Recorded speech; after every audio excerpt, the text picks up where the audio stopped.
सर्दी, खोकला किंवा छातीत कफ साठत असेल तर घरच्या घरी हे आयुर्वेदिक चाटण नक्की करा।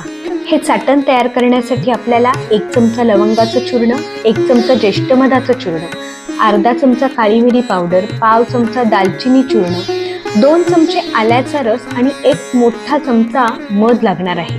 लवंग इन्फेक्शन कमी करून घशातली सूज आणि खोकला कमी करतं। ज्येष्ठमध प्रतिकारक क्षमता सुधारते आणि चिकटलेला कफ बाहेर काढते। मिरे आणि दालचिनी हे दोन्हीही उष्ण आहेत, ते सर्दी, नाक बंद होणे आणि त्यासोबतच कफ कमी करायला मदत करतात।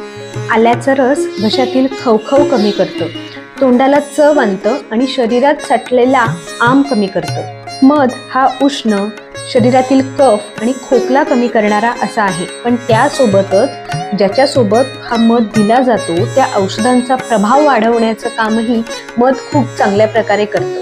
ह्यालाच आयुर्वेदामध्ये अनुपान असं म्हणतात।